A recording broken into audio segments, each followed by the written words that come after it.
as I was kind of digging away at these layers at myself, was I had to give myself permission to be a better version of myself. Here I was thinking I was all great and everything, and I am, by the way, pretty great.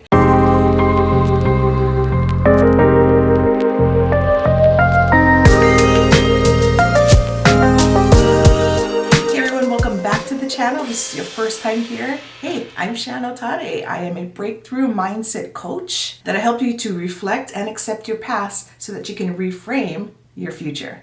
Basically, I birth badasses. So make sure you stick around, subscribe, and hit the notification button so that we can get on the journey together every single Sunday. Now, it's May. Hello, May 2nd. And why is May so special? It's my birthday month, guys. I love May. I haven't always loved May, and not that I did it like my birthday. It's just like I feel like there's this newness to how I'm feeling about my birthday month. So I'm going to start treating it that way, and that's what I'm going to talk about today. Really what it is kind of a month of sharing with you what my 40s have brought light to me. What things have come to light in this journey of me getting to and going through my 40s. Specifically today, I'm going to be talking about one word: permission. What is permission? Permission is essentially defined as consent and authorization, right? And we normally reserve that for giving to others, right? We give people consent, we give people permission, right? We do it outwardly, but not very common for us to do it inwardly. How many times are we giving ourselves permission, right? And sometimes people might say, well, I'm overweight, and so I've obviously given myself too much permission in the food department, right? It's not really that idea, and that is true. That is true. I'm not downplaying that, but I really want to look at it in a broader light, especially how it affects our mental health and how we grow as individuals. So today I've got 3 areas that I want to share with you as far as giving yourself permission. And I've been working on these for the last year, whether it's as a mom, as a wife, as a business owner. These are things that I'm focusing on to get better at and essentially elevate my life to the space that I want it to be at. And it's been wonderful. So let me jump in and share those with you. The first area of permission to give up control. Okay, so you folks hear me say this all the time, right? We only have control over ourselves, only ourselves. We are the only person that we control. That is true, right? But how much control are we holding? Are we relinquishing control where it needs to be? Or are we holding on tightly to it? This is something that I probably work on or have been actively working on the most. It's been very, very difficult for myself because for many years, at least 2 to 3 decades, let's say 2.5 decades, I've maintained a semblance of control in my life. And in a lot of ways, my control that I've helped over myself has helped me to climb ladders in work. It's helped me to be able to communicate well with my children. But this control has also kind of hindered other areas of my life where I definitely could have skyrocketed. And what I'm noticing is this chokehold is the word that I'm using, that I've had over control, or that I still have, and I'm slowly starting to release on, as regards to the control over things I like to have in my life. I need to start releasing that, because that control is actually what's been holding me back from a lot of the things that I really want. And a place this has been really apparent is within my relationships, whether it's with my husband and my children, right? I really control everything. I mean, ask any of them. They're like, oh my God, yeah, my mom is controlling, but not in the way that like they hate me, just in the way that like, oh my God, here she goes again, right? And I don't know, maybe it's just me making things lighter in my head, but I don't think that they hate me for it, but they just have kind of accepted that as part of who I am. But guys, I don't want them to accept me for who I am as being a controlling person, because I don't look at myself as a controlling person. Like, I don't identify with being a controlling person, even though I consciously and logically know that I am, right? If that makes any sense, I don't identify with that as being a personality core value trait of mine.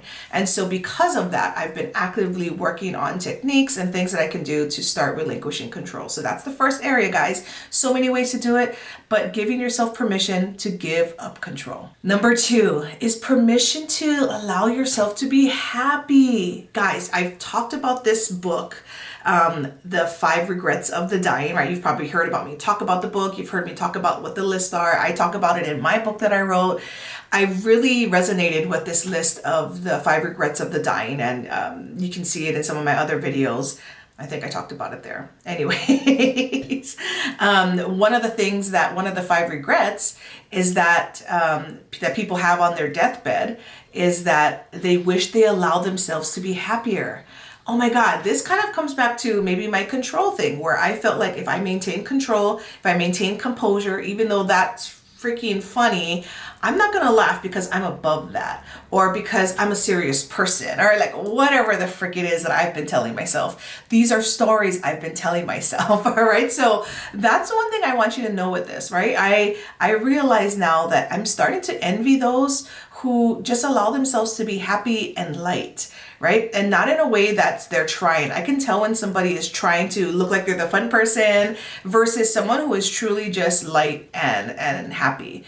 And, you know, it really does, the energy that they give off does feel different. And that's the kind of energy I want to have for myself. And of course, be able to give off to others. I don't want to feel this heaviness. And so I try to create more instances where I'm laughing or I'm happy. And I try to allow myself to be involved in instances where I'm, you know, laughing or I'm happy. So this is a great area for you to give yourself permission. And especially as a mom and as a wife, oh man, there's so many things that we have to be serious about. So if we allow ourselves the lightness, if we allow ourselves the lightness and give ourselves the permission to be happy if we normally aren't, sometimes it's just a matter of, you deserve to be happy, right? So if you wake up not feeling happy, it has to be a choice, right? And it starts with giving yourself permission to be it. Now, the third and final thing that I'm going to share with you today is permission to be a better version of myself. Now, this kind of plays into the other two, but it really is its own space in that you have to allow yourself to do that. In the work that I've been doing specifically over this last year, and specifically in my marriage relationship with my husband, is that, we've been together for 25 years. And so there's a lot of opportunity for the dust to just kind of settle, right, on how things are. And in a lot of ways, we've had many in the outside world's view of our marriage and our life, we have been successful. And I agree with that. We totally have been. But as I wrote in my book, I feel like that's an area in my marriage that I feel that I can be more successful and have more happiness in it. And what that had to come down to, as I was kind of digging away at these layers at myself, was I had to give myself permission to be a better version of myself. Here I was thinking I was all great and everything. And I am, by the way, pretty great. Okay. If you don't know already, this is the little corner pocket that I wasn't giving myself. I was giving myself the idea of, yeah, you're great already. I never thought, yeah, you're great. How can you be greater? Where can you grow? Where can you make changes? This is where permission to be a better version of yourself comes in. I had to decide and say, you know what? I have some pretty kick-ass parts of me that I really love. But those parts, those dark parts where I don't treat you nicely, those parts where I get ticked off with you easily, why? Those are all choices. I can show up and be a better version of myself. If we ever got to a place, which has in reality happened, where we're just like, man, this is done. This relationship is done. I cannot say that I will, if that were to happen, I cannot say that I've given my 100% to try at this, that I've made every change, I've made every adjustment, I've made every concession that I need to make this work. I can't say that I did that, which is why giving myself permission to say, hey, in this space, you can be better. And it might be multiple spaces for different people, right? And sometimes it's just one thing that you work on at a time. But for me, that's one thing that I can work on. It's like, wow, I really want to be a better person. I want to show up better to that space. And in this case, it's my relationship. And so you need to give yourself the permission. And now that I've given myself that permission, I do feel an openness. I do feel lightness to react differently when certain things happen, and to not be the way that I was just because it was a habit. And that's what it is. Sometimes there are things that this is who we are at the core of it. Like these are our values. But then you have to decipher and compartmentalize and separate whether something is a value of who you are and this is just the person I am, versus these are just habits that I've learned that are bad habits that I need to break. Habits are breakable. Who you are is not changeable. And we're not trying to change who you are. We're trying to understand it more. And that's why giving yourself permission is so, so important. Now, these are just 3 examples of what I've worked on that have been helpful for me in my life. Why don't you go ahead and drop in the comments below some areas that you've been working on, or maybe that you feel like you need help working on, because FYI, here is the shameless plug. My Audacity Academy is opening up tomorrow, guys. Tomorrow, the Audacity Academy enrollment is opening up. But guys, it's only opening for those who are on the wait list, all right? And it's only going to be open, well, it's going to be open longer, but the wait list is going to be open. The early bird specials that are not only a discounted price, but an additional discount off is going to be available tomorrow, May 3rd, and it's only going to be available until the 5th for 2 days. So the only way you can get that is to get on my wait list. So make sure you click in the link below, click on the box that's going to allow you to get onto the wait list, so that whether or not you use it, at least you have the availability to use it. So make sure you click on that link below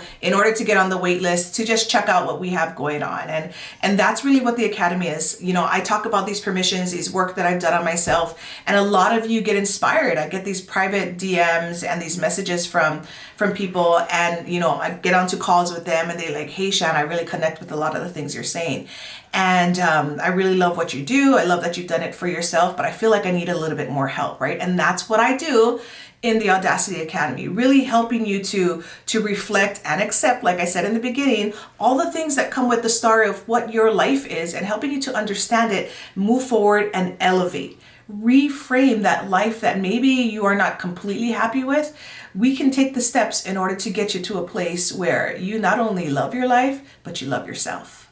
So don't forget, this waitlist is only going to be, this early bird waitlist is only going to be available for 2 days, May 3rd through the 5th. All right. So if you're not on it already, get on it. And we hope to see you folks enrolled into the Academy. It's exciting to come into this new session. It's always fun to get a new group of women together who are going to be able to not only learn for themselves, but elevate each other in ways that they don't even realize. That's what happened in our last group. It's just like they showed up as the group really nervous, and all of a sudden they're like, wow, these things are coming up. Wow, all these parts of me are just like being revealed to myself. It's quite crazy, but really it's not.